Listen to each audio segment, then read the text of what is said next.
Okay, cool. I'm gonna let everyone in.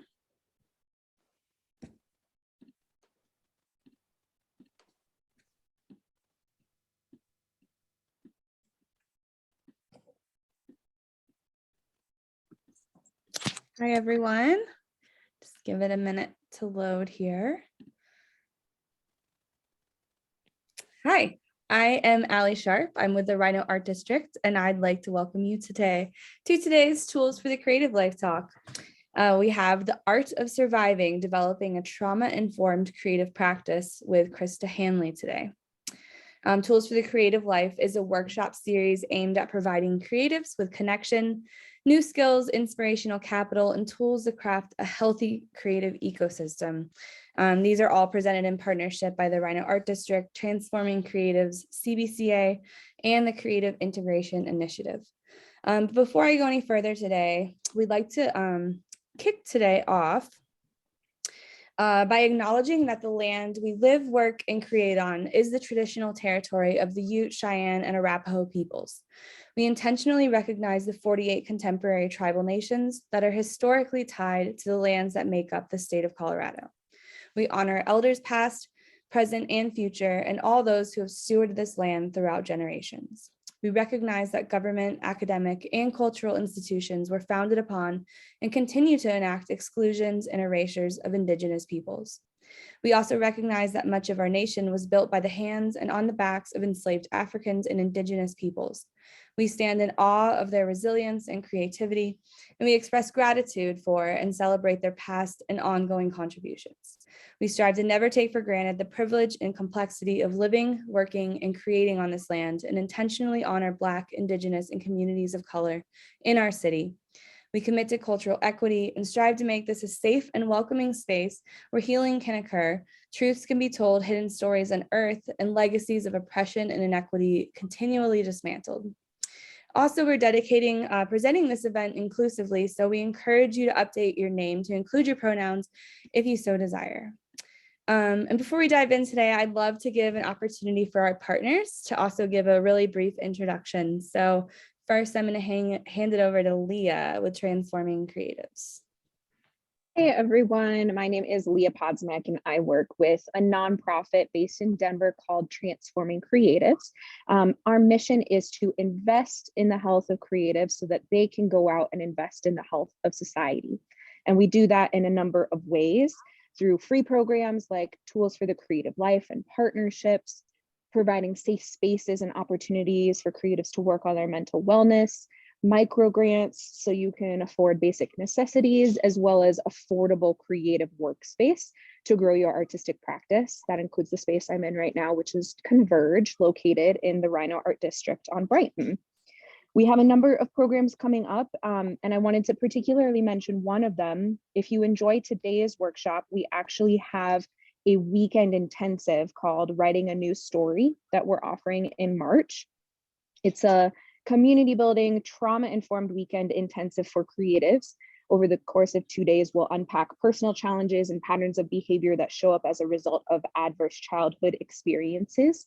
Activities include guided group discussions, immersive art experiences, and trained facilitation, all within a safe and supportive environment. So I'll go ahead and link that here, and we'll provide it later as well in case you're interested. And I'll hand it over to Teague to introduce himself. Thank you so much, Leah. Hi, my name is Teague. I'm with Creative Integration Initiative. Our mission here is to be a beacon for creative vitality through education, coaching, and curation of the visual arts. And our vision is a sustainable arts ecosystem with equitable access in a world of widespread creativity. And it's a pleasure to introduce today a speaker that I really admire for the breadth and depth of her practice. This is Krista Hanley, who will be presenting on creating a trauma-informed creative practice. Krista Hanley is a writer, curator, artist, and self-defense instructor who is based in the Denver metro area. She has experience in art gallery and event management, as well as art consulting, nonprofit management, and art appraising. She's got a bachelor's degree from the College of Santa Fe in photography and a master's in museum and gallery management from Western Colorado University. She's currently an instructor and program director for Impact for Personal Safety of Colorado, which is a nonprofit organization that teaches personal protection and self-defense strategies. Her writing has been published in several literary magazines, and her forthcoming book is a full-length memoir. Krista is also a public speaker speaking about art, gallery practices, and self-defense. And I would just like to, before opening it up, let you know that there is room for questions throughout. We will also hold a Q&A at the end. You're welcome to either come off mute to ask a question or drop it into the chat, and I will help facilitate that by vocalizing it for you. This is being recorded today for folks that are not able to attend at this exact moment to consume later on. So if you want to keep anything, anonymous, just I would mention that it is being recorded. We will go ahead and wrap up a couple minutes before 2:30 and just talk about our next tools for the creative life session. And for now, it's a pleasure to introduce Krista. Welcome, Krista. Great, thank you, Teague, and everyone else for having me on today. I really appreciate this opportunity. Great. Before I get started, I just want to share that my pronouns are she, her, hers. And if everyone could remain on mute unless you have a question, just because sometimes it gives feedback and it can be disorienting. Also, I want you to, this is a trauma-informed session, so I want you to feel like you can turn off your video. You can look away from the video. You don't have to look at me. You can look out the window. You can look anywhere that rests your eyes. I know a lot of us are on screens all day, and I don't want to contribute to any eye fatigue. So if you need to look away, that is fine. I know some of us listen better when we're drawing or taking notes or playing a game. And so you're welcome to do those sort of things. I want you to sort of feel like you can just let this information come into you however it does and however is best for you. So I really appreciate this opportunity. I've been looking for and exploring ways that I could combine these two passions of mine. The first one is art, and it is almost for my entire life, I have been interested in art and I have been creative. My mom tells these stories about how when I was like 2 or 3, I would like paint with watercolors and just sing my heart out, which I don't sing now as an adult, but as a 2 or 3-year-old, for her, it was an indication that I was like super happy when I was painting and being creative. And so my parents, I had the privilege of having them nurture that in me. So through elementary school into high school, my parents paid for private art lessons. So I didn't get soccer lessons or other sports or swimming. I got art lessons private. And I just think that that was such a great opportunity for me to nurture art and creativity. And I always thought I would be a writer, an artist, something when I became an adult. Those were always my goals from a small kid.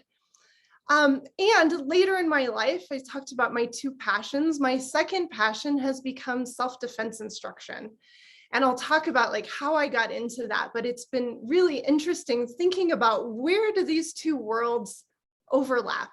Because they don't really in a lot of ways. And yet I'm finding that maybe we could use a little bit more of both in each. So we could use a little bit more creativity in the world that teaches about safety and self-defense. And we could use a little bit more trauma-informed experience in the art world, frankly. So I think that this is sort of one of my goals, is to start to bring these things closer together. So I talked about how I was a kid, I was creative. When I was in high school, I found photography and I started taking pictures. We had a dark room in my basement when I was growing up. And so photography became a passion. And so here I am, like going through life, trying to be an artist. And the high school that I went to was Columbine High School. And I was a junior the year of the Columbine High School shooting. And so I was there in the school when it happened and had to get out of the school. And as you can imagine, that is like the pivotal adverse childhood event of my life. That event shook everything. It shook my foundation. It shook my, very privileged sense of safety that I had in the world before then. And it shifted how I thought about art. And I actually didn't know what to do with that. And so I pretended that everything was okay. So I had to go back to Columbine for my senior year, and I continued sort of with art classes. And then when it was time to look for colleges, I actually didn't know what else to do but art, because art got me through. It got me through my senior year. And so I was like, well, I'll just go to school for art. And so I got into the College of Santa Fe, which was a art school that is unfortunately now closed. But, and I decided I'd major in photography and I'd be a photographer. But I was also like highly traumatized. And at the time, 20 some years ago, 23 years ago, there wasn't as many resources for mass shooting survivors as there have been now. And so I didn't have access to resources, therapy, people to talk to. I sort of isolated myself in Santa Fe.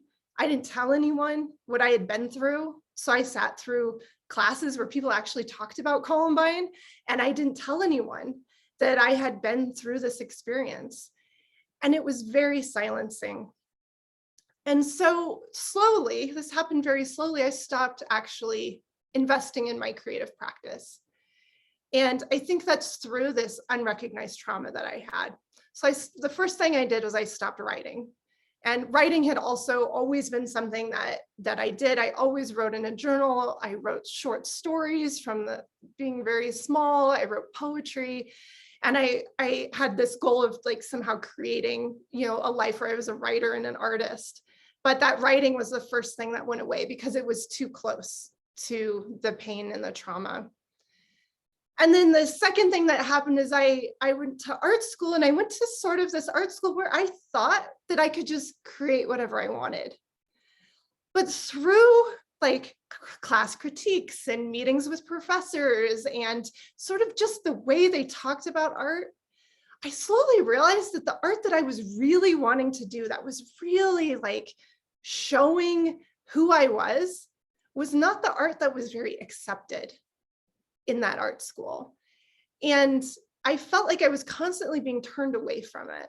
So for instance, I remember I had this photography project that was a self-portrait project. And it was very early on in college. And so all of my classmates, they actually took self-portraits.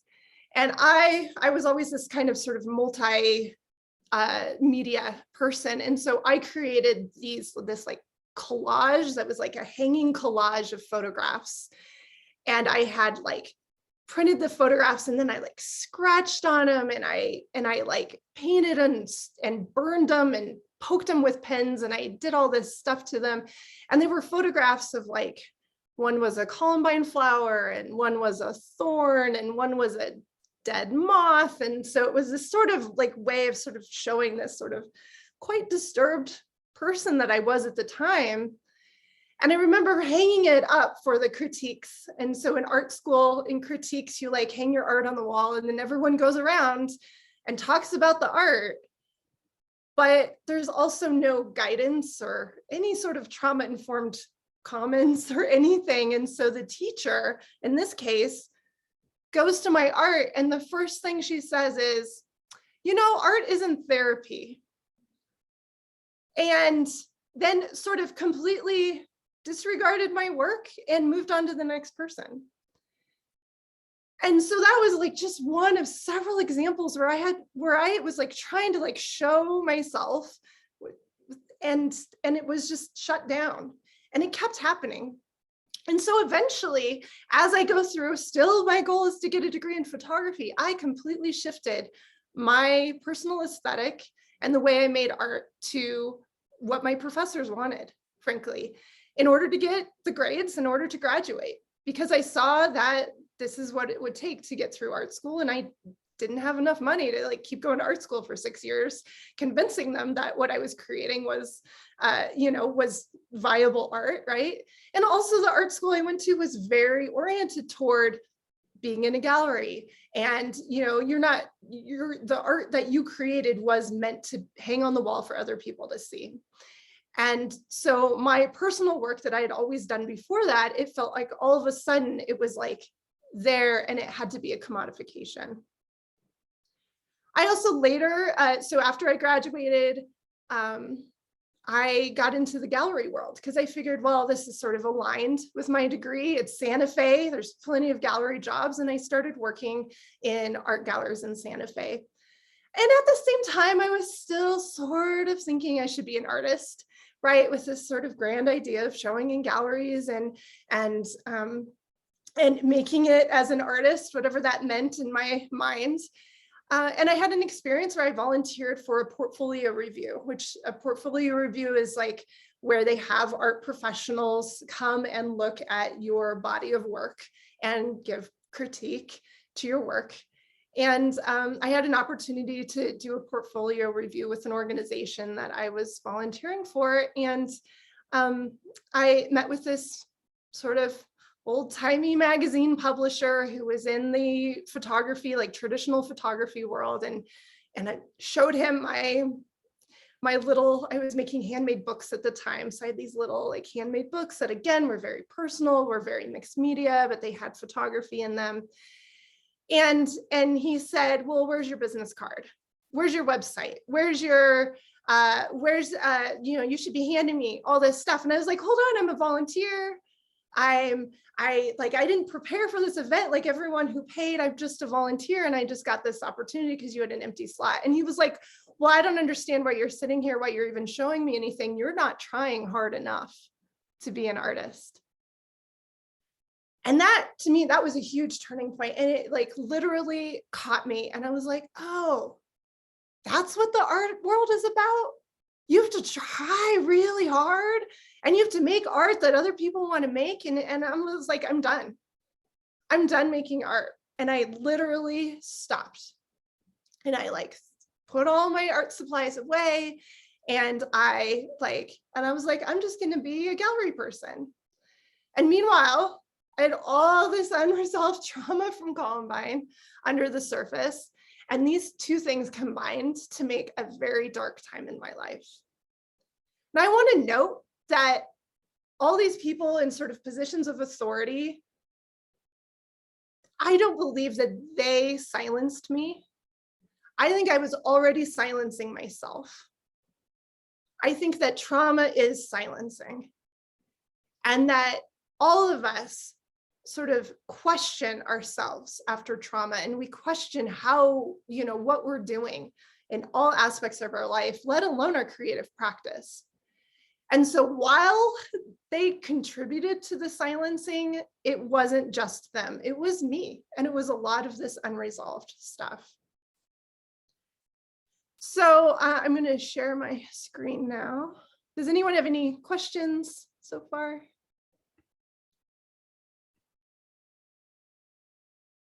Cool. All right, so here's the problem.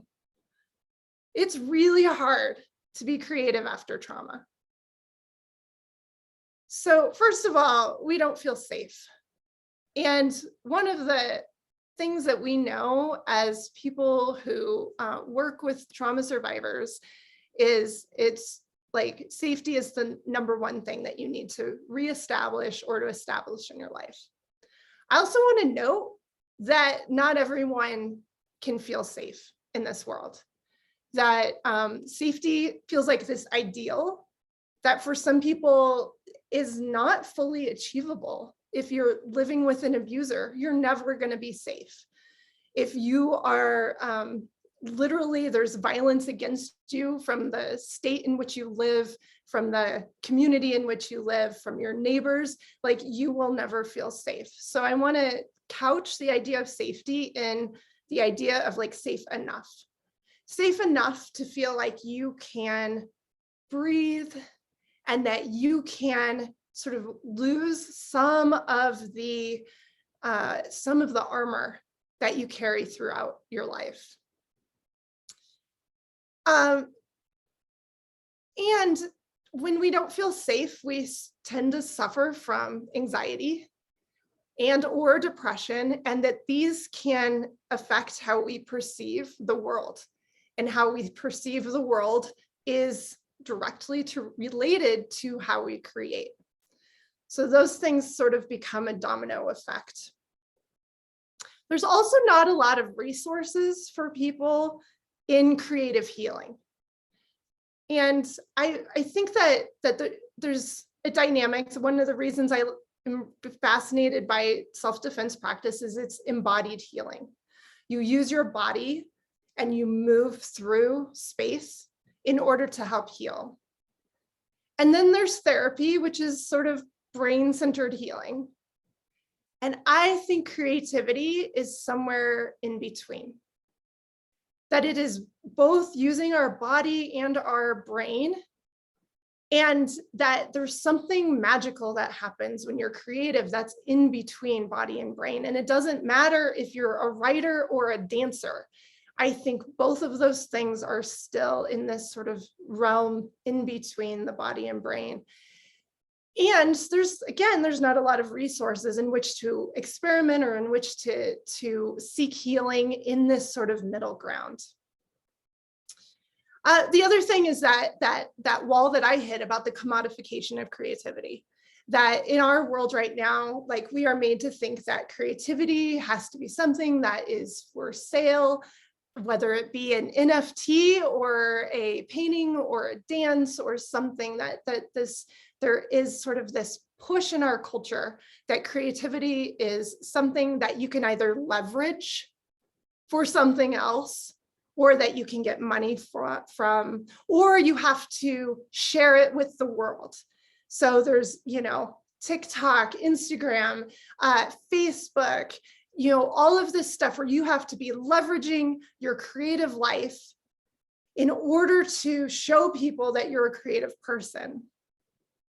And for me, that idea, it feels like a lot of pressure, especially if you're a perfectionist who has a history of trauma. Like, that's a lot of pressure.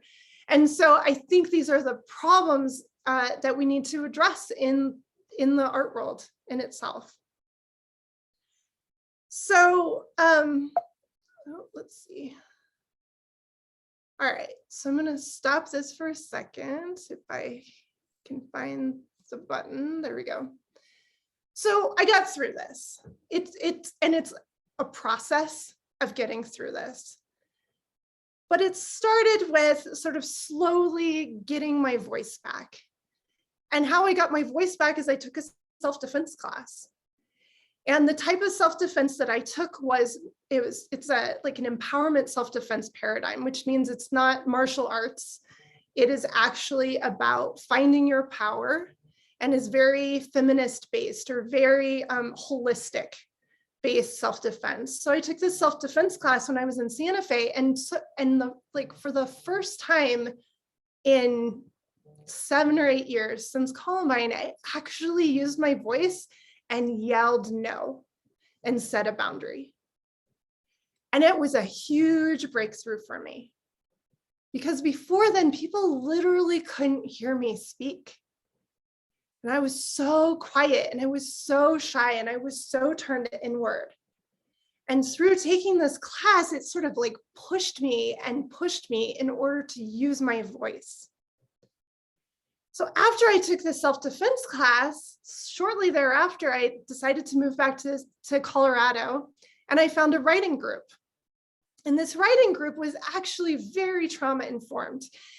And in the first time that I met with them, I sat down and I was like, I wasn't quite sure what I was going to write.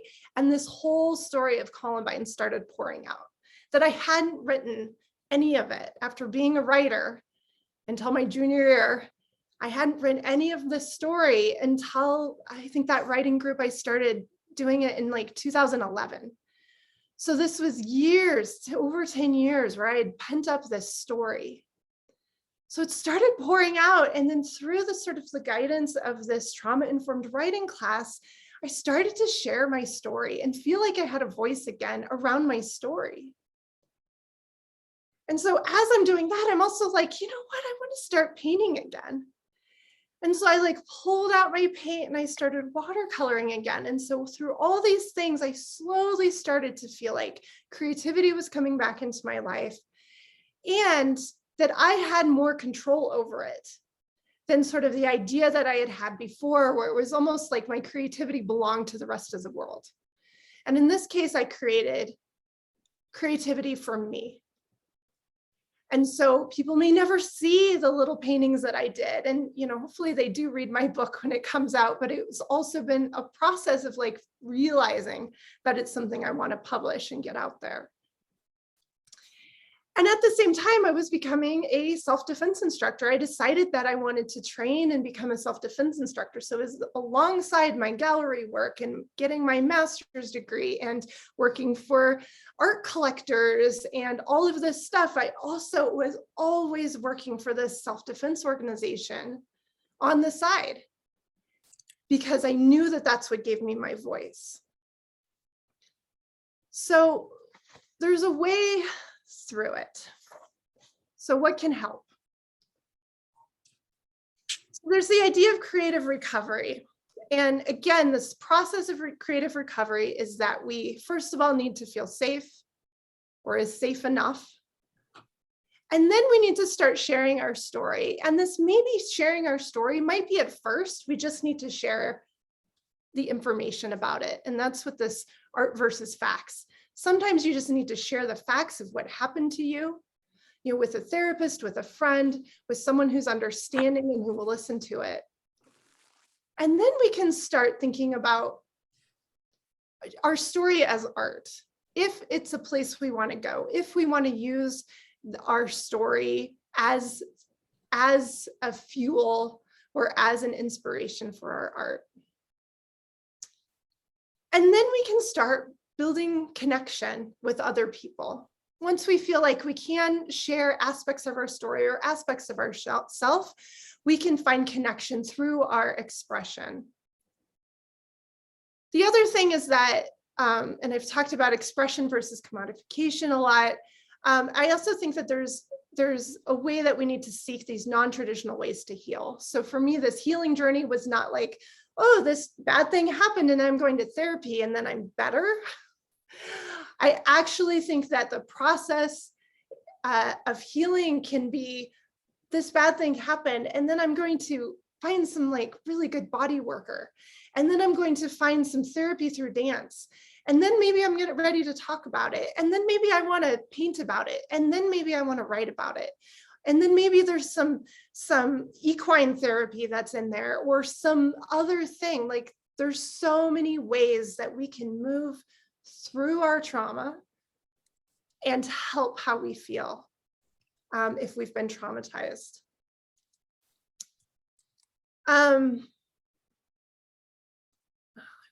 Any questions?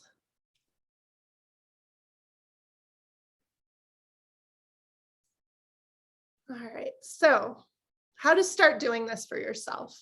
So again, I'm talking about your own personal creative practice. I have some things that I just suggest, but ultimately this is for you to feel in your heart, like what works for you, what doesn't.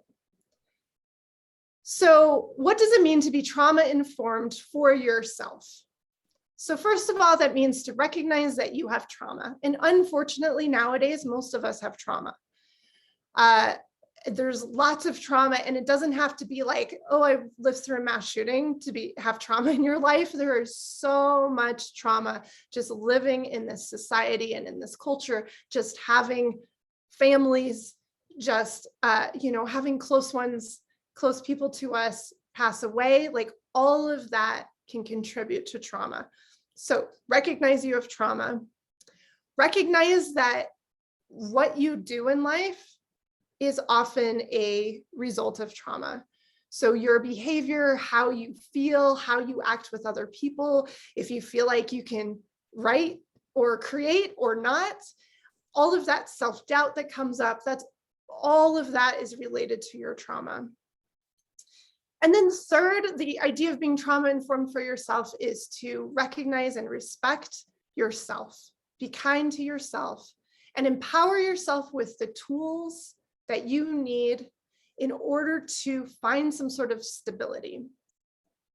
So I'm going to make a note right now that I do not use the term recover. I don't use the term healing usually, because I don't believe that's true. I think that we can find a sense of stability after trauma, but it really is like a pendulum. After trauma is that we might have some good days and then we might have some bad days. But there's no getting over it. I will never be the person that I was on April 19th, 1999, the day before the shooting. I am never gonna somehow heal and be that person again. I will be the person that I am now, having gone through all of this. There's always scars. Our cells are literally changed. Even if we were not physically injured, our cells have literally changed through the traumatic event. So understand what your activation is. An activation for me is a term that I use instead of the word trigger. So I'm just going to define that here. Activation is how you feel when there's some anxiety coming up or anxiousness, on edge, all of that sort of body-centered emotion that comes up. What makes the anxiety worse? What is activating to you? And how, notice that. And notice where those things are, because it's really hard to build a creative practice if you're in a constant state of activation. There's a little activation that you have to be creative, frankly. Otherwise we wouldn't want to do art if we didn't have any emotion behind it, right? But having that really heightened sense of anxiety is not conducive to a creative practice. Shift your self-talk, and this is another trauma-informed thing. So pointing it at ourselves instead of saying, "What's wrong with me?" For years I was like, "What's wrong with me? Why can't I do this? I want to create. I want to do art. I don't understand what's wrong with me that I'm not doing that." And instead, the question to ask yourself is, what happened to me, or what is happening to me, and connect with how you're feeling. And then the other thing is asking yourself, is it true? When all of the sort of negative self-doubt starts to happen. And it's very hard to even call it negative self-doubt or negative thoughts and feelings when you're in the midst of it. When you're in the midst of it, you're telling yourself these stories that you suck, you can't do art, your writing is never going to get published, your paintings are never going to be in a gallery, no one's ever going to hire you as part of the theater that you want to be in. All of these stories start to happen. And I think it's really important for us to pause and say, is this really true? Or is this my trauma brain taking over and I feel activated right now and I need to find some tools in order to shift how I feel? Any questions?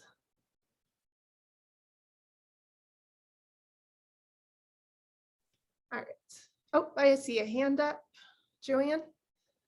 Yeah, can you just say you talked about the 3 things for trauma-informed practice. Can you just say what number 2 was? Yeah. Oh yeah. So number 1 is recognize you have trauma. And number 2, recognize that your behaviors or the way you act and feel is a result of your trauma. Thank you. And then number 3 was being respectful and kind to yourself and finding tools so that you have choices in order to find stability. Any other questions? We have a comment from the chat. Yeah. Ari says, "No questions, but this is describing my experience. I'm so glad to hear that there are resources out there and that you're doing this work." Oh, thank you. I appreciate that. All right. So what are the goals? There's another time, sometimes it helps to have goals. I know that I think that trauma survivors often find it hard to have goals. The world starts to feel very unsafe. We start to think very negatively about having goals. And so I just want to open this up a little bit for having creative well-being or finding creativity for your well-being. So our goals are to create meaningful creative practice in our lives. This is just another tool. So I'm not saying don't go to therapy, don't find a good body worker, don't find a really, helpful set of friends. I'm saying that this is one of like sort of a whole menu that you need in order to get through all these pendulum swings that happen with the trauma. And I'm hoping that your connection to your creativity will bring energy and peace in its small or large ways to your life. The other thing is empowerment and engagement. So empowerment is really important because I want everyone to feel empowered to live the life that they're meant to live despite their trauma. So finding empowerment can happen through a creative practice. Engagement is also really important. I think engagement with your community, engagement with other creative people is another sort of accessing a tool to help you get through the hard times. And then growth and resilience is, man, it's a big goal and it feels unachievable sometimes. But I'm thinking about growth and resilience on sort of small scale, instead of like thinking, oh, my therapist wants me to grow and have,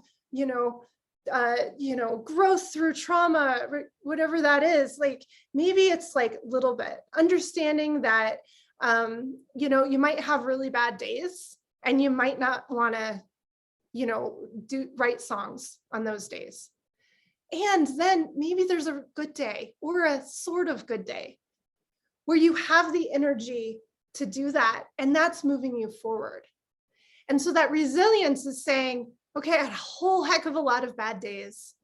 And now I have a sort of okay day, and I'm going to pick up the guitar and I'm going to write a song today. Even though I don't really feel like it, I want to do this. And then you start to combine these days a little bit more, so that you move through and you feel like you're moving forward with your creativity instead of, and this is what I did for so long, instead of, oh, no, I don't have any right to be creative. I will push down all of those feelings and deny it. And then there's a whole heck of a lot of days that are really dark because you haven't even tried. So I just want people to feel like it's okay to try. So before you even start, this is the idea. I want you to start with like, okay, maybe there's been a pause in your creative practice. Maybe you had some negative feedback. Maybe you had a depressive session in your life. Maybe you've had a really busy work schedule. Maybe there was a pandemic and you didn't feel like being creative in the middle of this pandemic. So it's really, really hard to just say, okay, now I'm going to paint a masterpiece painting right after you've had like this pause. So before you buy that canvas to paint the masterpiece, let's step back a few steps and start by taking a survey. Take inventory of yourself. First of all, are you safe enough? Second of all, do you have support? So if something were to happen and you needed to reach out, do you have that support? Because sometimes our creative practice can be activating.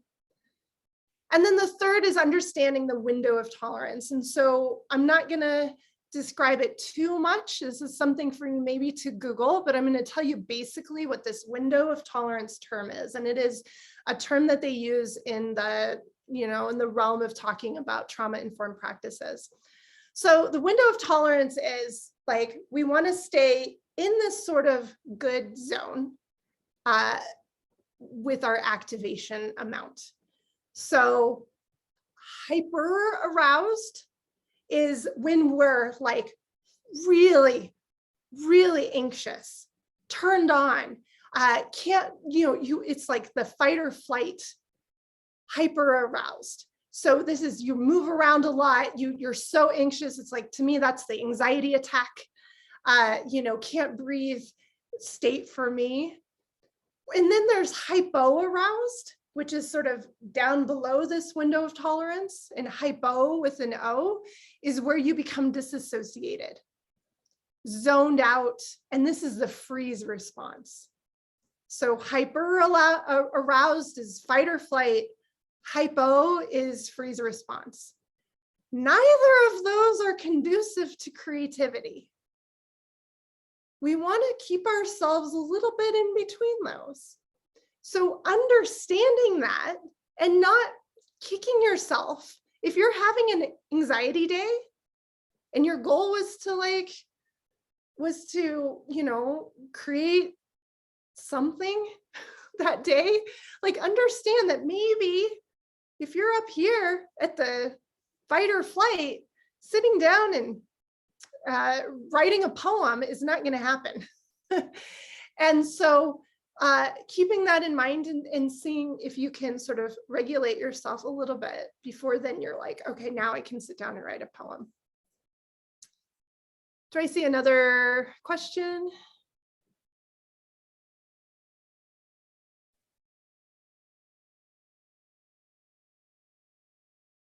I see a comment. There's some really cool self-resourcing techniques for cultivating safety alone. All right, thank you, Leah. We'll have to make sure to reference some of those in the email that goes out afterwards to attendees, so we can use some of those. Thank you.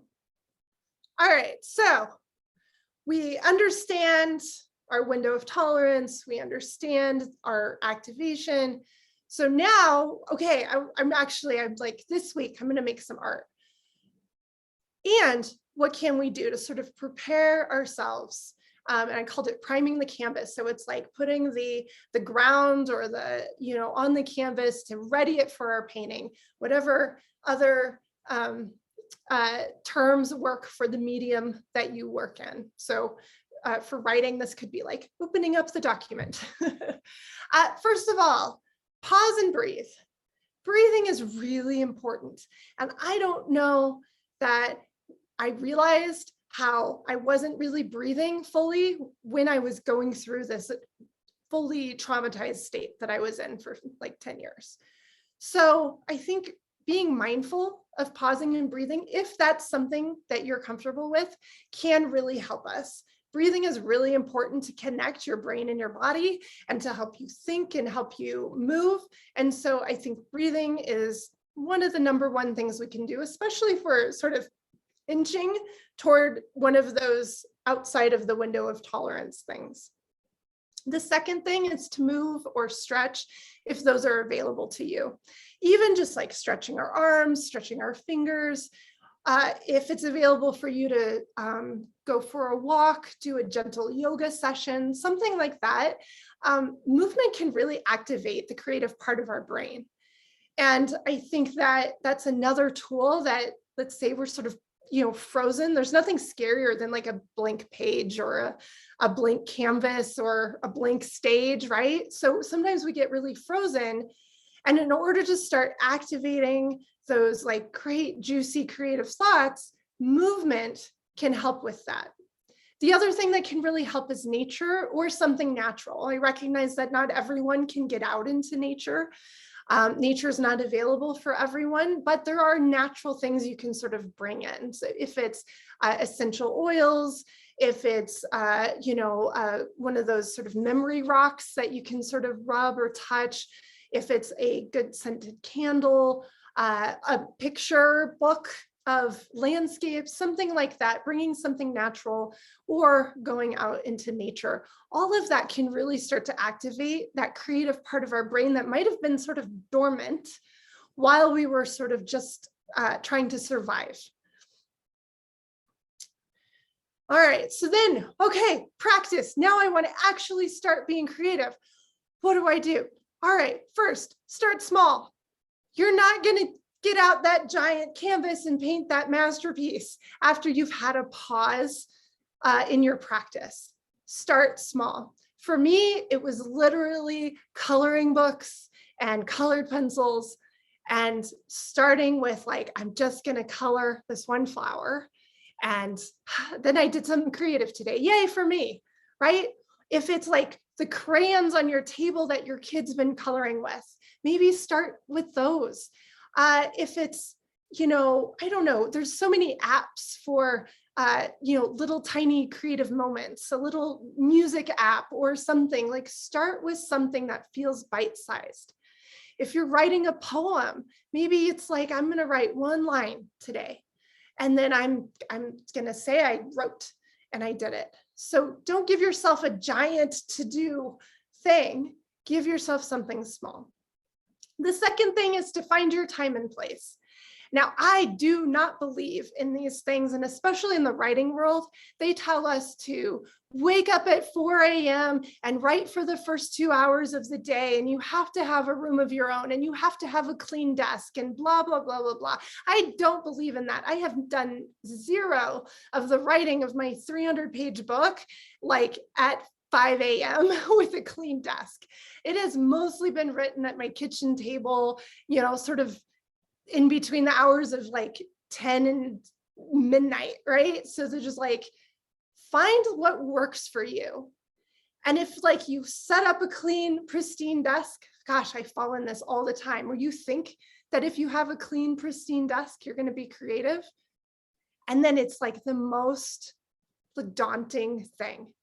So what if you go right in bed? What if you sit on your sofa with Netflix on and you pull out your guitar and write a song there? Like, what are the things that you can do and that work for you?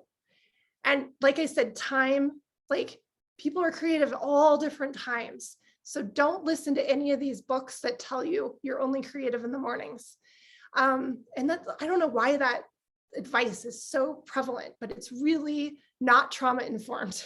Some of us who have trauma and can't sleep at night have to actually, sleep in order to feel refreshed and function during the day. So I would never get up at 5 if I've been up till 3. So find your time that works for you.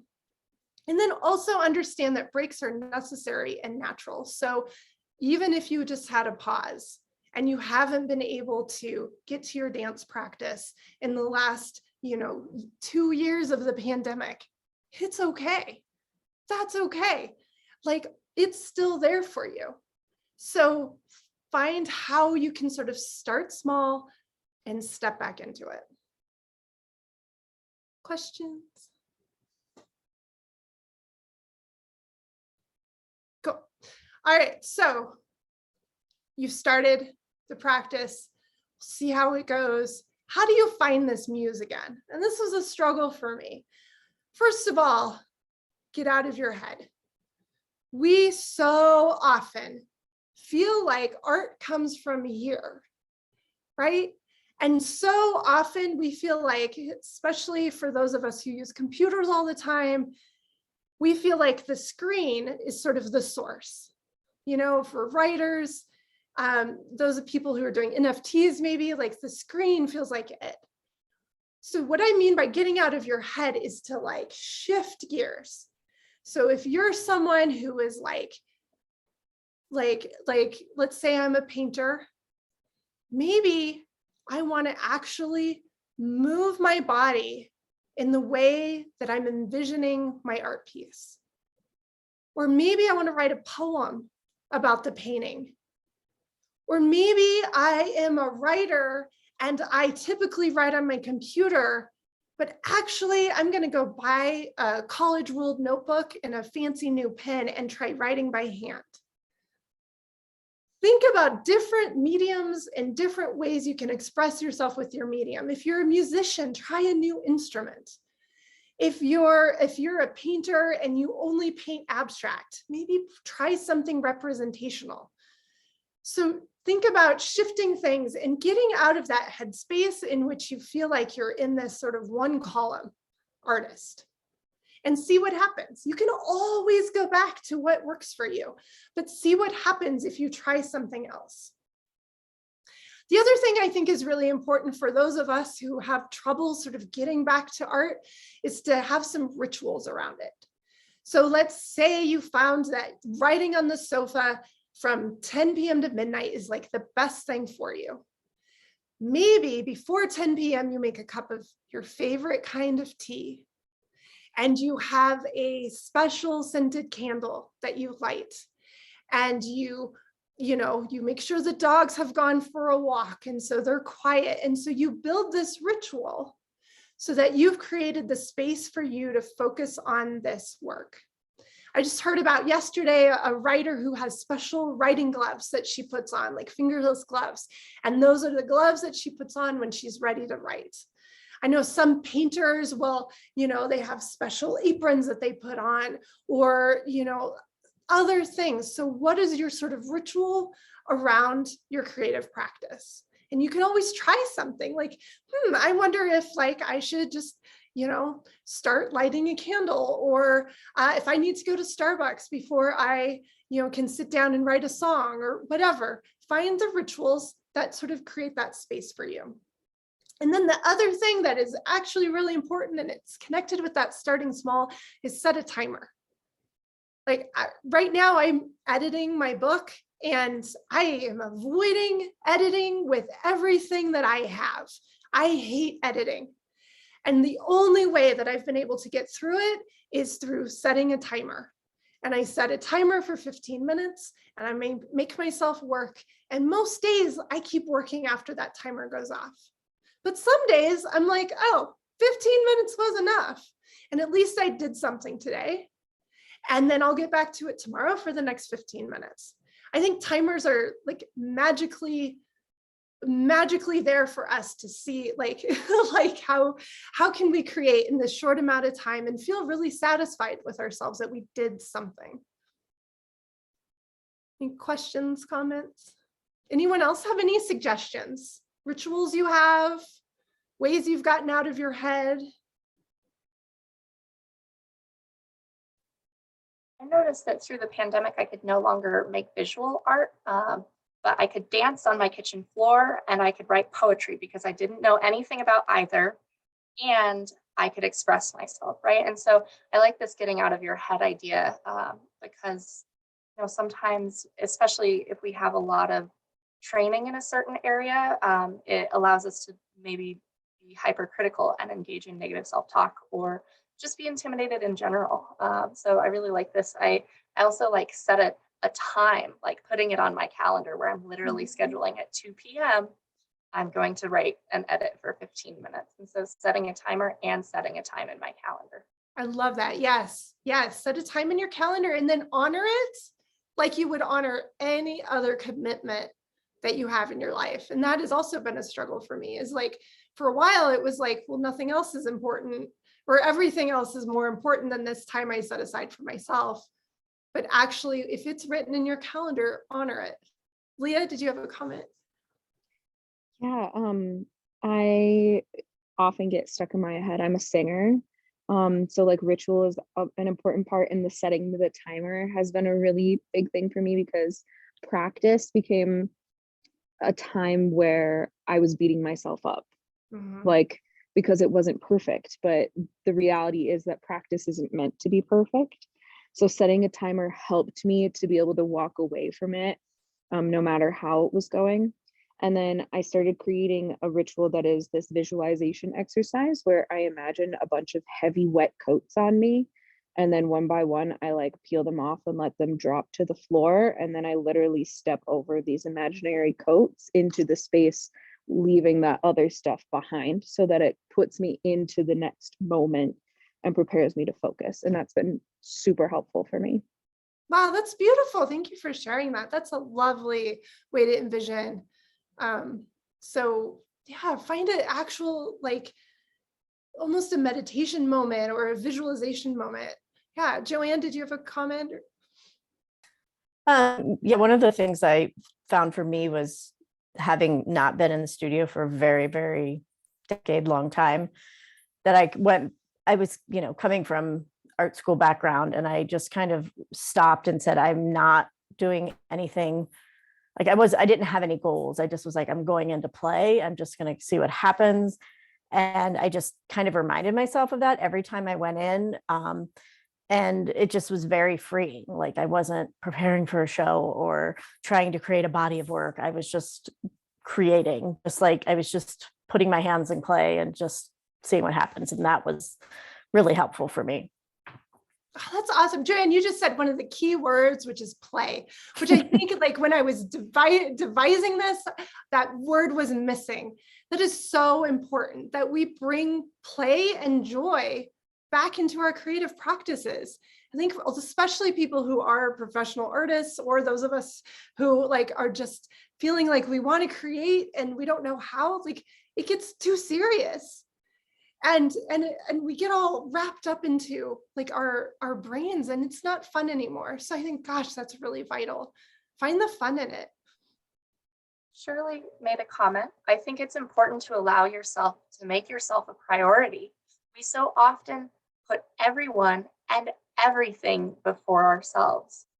Yeah, absolutely, Shirley. And by prioritizing that and filling your cup with creativity, you are going to be able to prioritize other people more. It's just taking that moment.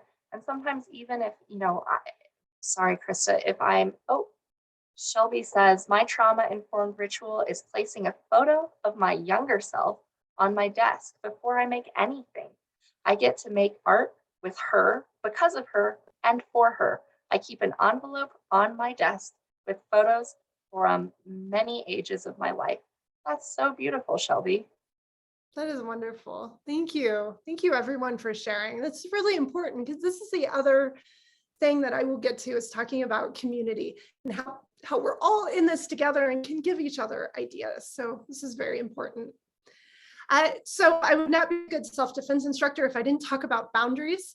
I think boundaries are important in all aspects of our life, even for our creative practices, even for artists, even for people that feel like, what boundaries? What are those? So bring boundaries back into your life. Boundaries start with awareness. Awareness is knowing what's going on, where you are, what you're doing, how you feel, and how other people around you are acting. So I think it's important for us to have awareness of what works and what doesn't work, how the people in our household affect us, how our work life affects our creative life. All of these things are awareness. And awareness is the first part of boundaries. The second part of boundaries is intuition. I think artists are really tapped into their intuition in their creative practice. So start to tap into your intuition in other aspects of your life, and in the aspects that are sort of related but not related to your creative practice. So you might sense that gosh, I really want to get this story idea out of my head, but I don't have the time or the energy. Well, what happens to that? It's lost if you don't do it. So follow your intuition. Your brain is saying, hey, I really want to get this story idea out, or this song idea. Your intuition is saying like, hey, this is really cool. Take a moment and pause and follow through. Write it down. Do something so that you're honoring that creative side of you. And then know that you're in control. And that's what boundaries are. Like, you are in control of your creative practice. We might not be in control of like what's happening in the world. We're not in control over pandemics and Russian invasions and inflation. Like, there's so much of that is just untouchable for us. But we can bring it in and say, you know what, I can control what I can do today. And today, like, I really want to get this poem out. And so I'm going to make sure that no matter what, I have set aside the time. That is my boundary for today, is that I need to write this poem, or I need to edit my book, or I need to sing, or I need to dance on the kitchen floor with my kids. Like, setting all of those boundaries are super important, because the world is going on without us, sort of, cold and impersonal. So bring the art back to you, and what do you have control over? And you have control over your creative practice. It's also really, really important to build community around this. And this is why I'm so excited to be sharing this work, because I want to just continue to build community and creative ecosystems. So the first thing that has been super helpful for me throughout this whole process is finding accountability buddies. Now, this could be a great writing group. It could be your dance troupe. It could be just be one-on-one, one other person that you check in. I have this writer friend that she and I have just started connecting, and we decided last week that we would send each other emojis based on sort of how we were doing with our writing that day. And so I decided that I would send her a zombie emoji if I was like feeling like I didn't want to write and I was avoiding it. And I would send her a fairy emoji when I felt like I was being magical and I was doing art. And so just as a way to check in with this person to say, hey, I'm not doing so well today, or hey, this is great. Finding that good accountability buddy can really help with your creative practice, and you can sort of help each other figure out what works. You know, what are my rituals? What are your rituals? How do you build creativity into your life? How do you make time for this stuff? How do you do work and create? So find that. And then with your accountability buddy, I encourage that all feedback stays in the positive. And this was a thing that was missing from art school for me. They didn't train us how to give feedback. They just sort of threw a bunch of teenagers at each other who were sort of competitive and who had, you know, really critical thoughts about each other. And that's not trauma informed, and that's not beneficial to anyone's creative practice. So I really encourage you, when offering feedback or when telling someone you want some feedback, give them these foundations. Start with strengths. What is good? What was amazing? What parts did they really like? And then based on those strengths, what are opportunities? So, hey, I really love the palette that you used in this painting. It is really just catching my eye. I can't believe you made this color combination. I think you have an opportunity here to explore more of how those colors work together.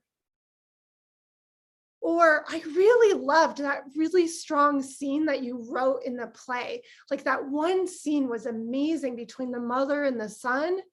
I think that's an opportunity to really explore the psychology of the other characters throughout the rest of the play. So do you see how in both those examples, I used like what was really strong to give sort of feedback based on like what probably could be lifted up. And in no way did I say, hey, that part of your painting, it's not good. You didn't draw that very well. Or, gosh, I was really bored in that part of your play. So any kind of feedback like that can like totally shut people down. And there are probably, almost everyone has a story of an instructor or someone giving feedback that froze them up. And I don't want us to be those people. So frame all of your feedback, strengths, and opportunities. Shout out to local creatives. Support local creatives as much as you can. Support local nonprofits that support local creatives as much as you can. Volunteer, donate money, donate time. You know, use your resources if you have them, if it's possible for you to support local creatives. Buy art locally. It is probably not much difference between buying a piece of art from, I don't know, Pier 1 as it is from buying a piece of art from like the artist in a gallery downtown, especially in an artist who's maybe in a co-op gallery. So again, you're sort of more directly supporting that artist. And then find ways to usurp the gatekeepers. Gosh, the art world has a lot of gatekeepers, curators, publishers, directors, financiers. You know, there's a lot of gatekeepers. Many of them are very good and very inclusive and very open and welcoming. And there's a whole heck of a lot of them who are quite homogenous in how they look, how they act, who they select, and who they select often looks like them. And so what are ways that you can sort of start to usurp these systems? Again, supporting co-op galleries, supporting nonprofits, found your own literary magazine, start your own theater programs, start, like, what are the other ways that we can get art out there that isn't limited by sort of the boxes that the art world places on us, if that's your goal. And again, you don't always have to make your art for other people to see. And I hope even if you have a creative practice that nobody sees what you do, you can support other people getting their work out there. We are at 2:05. Awesome, I am almost done. So self-care. First of all, creative practice is self-care. So when people tell you to do self-care, like turning toward your creativity is one of those things you can do. So self-care, as we probably know now, it's not just getting massages or, watching Netflix and eating chocolate. Like self-care is also creative practice. I encourage you to sort of feed your creativity, to find retreats, workshops, artist residencies, conferences, things that fuel your creative soul. And these are not available to everyone. So I just want to tell you that you can also create your own artist residency. You can create your own retreat. You can go to the library and get, a whole shelf's worth of books about your medium and bring those home and say, you know what, my retreat is going to be, Saturday afternoon, reading all of these books and doing the exercises from the books and figuring out, what inspires me in these books.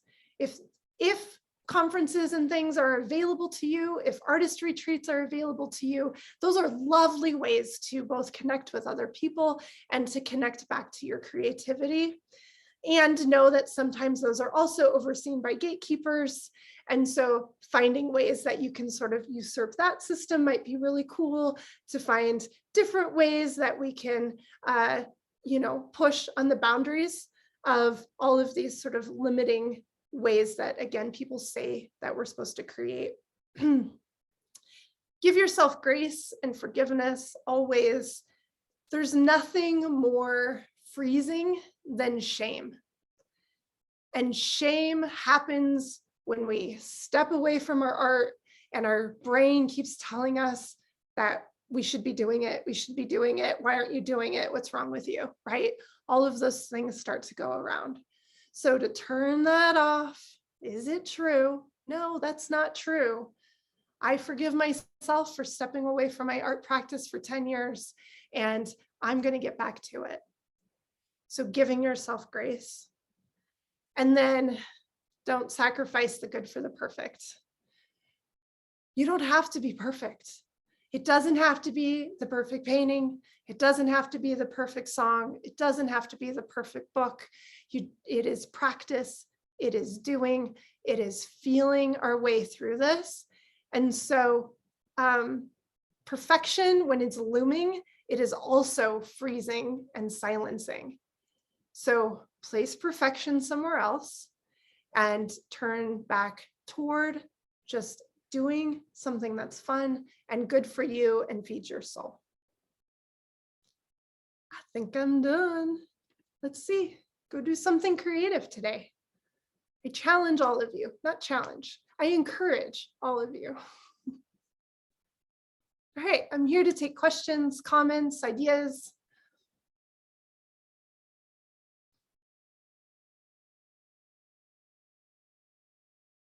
Joanne, is your hand still up, or do you have Yes, another? again. Okay, good. Well, first, I just wanted to say thank you. Thank you for sharing your story and just creating this space to have this conversation. So I really appreciate it. One of the things I was wondering when you were talking about feedback and strengths and opportunities, do you have any resources that you could share? I'm teaching some classes, and I would love to be able to kind of set that, when we're talking and sharing. It's a very collaborative workshop, and maybe for people that aren't trauma informed, like a way to talk about how we're going to talk about each other's writing or work, that would be super helpful. Yeah, I will see. I learned this from a writing instructor named Lydia Yuknovich. And I took a workshop with her last summer.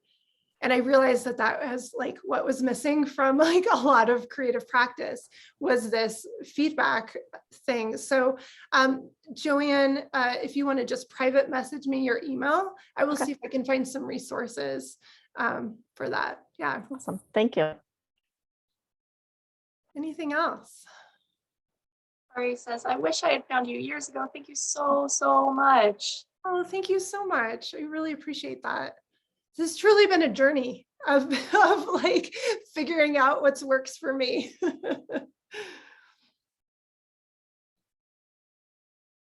Leah.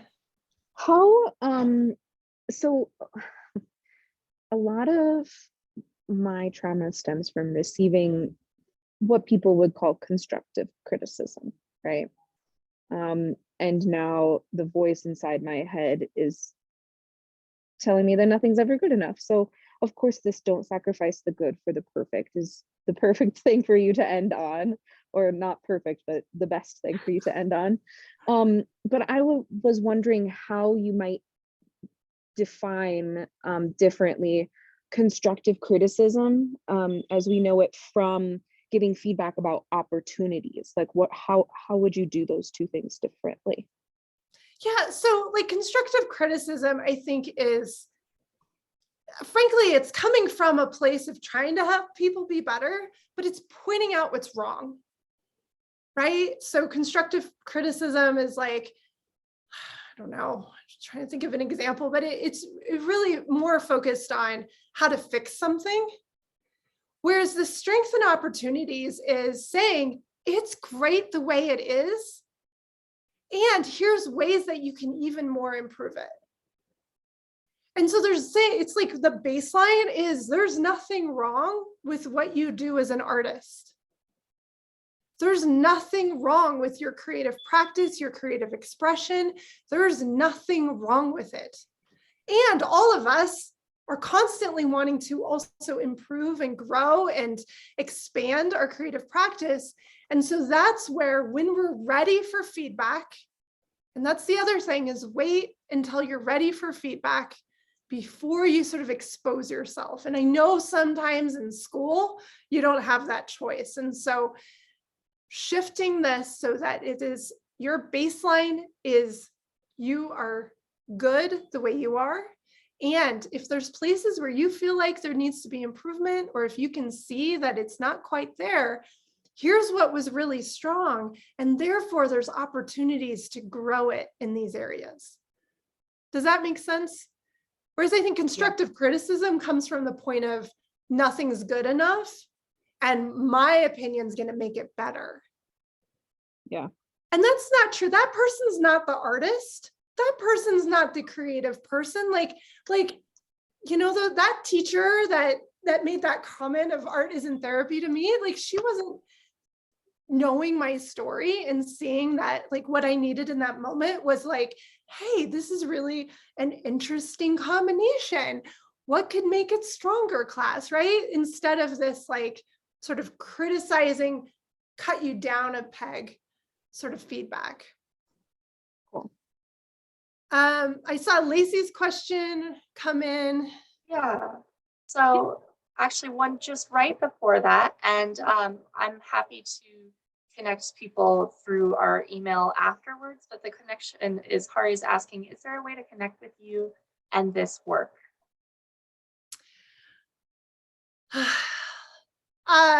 Yes, I'm willing to share my email. So Teague, you could share my email with the participants after. Connecting to this work, frankly, this is like the second time I've done this talk. I'm very excited to share it with more people. And it makes me think that we need to like create more resources around this kind of thing. And so I think that's a great little plug. I think part of this is my self-defense practice. And part of this is my art practice. And so I encourage everyone to figure out, like, what are the other things in your life that you could sort of creatively combine in order to see like what comes out of them. But thank you for that feedback. Yeah, and Hari is saying she's interested in helping create more resources around this. Leah's saying, woohoo, great job for only your second time. And then Lacey's asking, can you talk more about the pressures that art expresses trauma versus art as a vehicle to heal? I don't want my art to be about my trauma specifically. How did you find your way past this? Do you have any suggestions? Yeah, definitely. Yeah. So I'm writing this memoir right now, and it is a memoir about what happened at Columbine and my life sort of after. And for a long time, I sort of struggled with this concept of like, my book isn't about what happened. My book is about sort of the journey through it and finding my voice again. And hopefully it's a piece of art. It's a piece of creative memoir writing out of it. So how do we shift like facts into art? That's through medium. It's through structure. It's through voice, what voice is coming through. So depending on your medium, that might be different. With writing, there's a very thin line between here's a fact and here's a fiction, right? And my memoir is not fiction, but it's hopefully more of a creative expression of what happened. And so through that, I'm using voice and structure and creative ways to sort of weave the story in and out of time, different sort of point of view type things. And so I think as an artist, you have the ability to sort of zoom out, zoom in, focus on one thing. Depending on your medium, you can completely like obscure half of it. You can, like, I think that's the struggle, but I think you take that fact, that thing, and then you like push on the edges of it and see what happens. I don't know if that really answered it, but Lacey, I hope that starts for you to think about like how you can sort of mold your story into something that is really an art. And I find, and you mentioned healing, like I find that creating shape and structure around my story is really healing, because I'm not just like soaked in it, and like you can feel it in your chest when you're like in that trauma, right? But when I'm like, this is what happened, and now I'm going to make it pretty, and I'm going to make it sound good, and I'm going to put some structure around it. So there's alliteration and there's like all of this. It takes it a little bit out of this like really deep hole, and it like puts it more sort of embodied into my whole body and being, if that makes sense. It's very sort of out woo-woo sounding, but that's what art is, right? It is sort of woo-woo.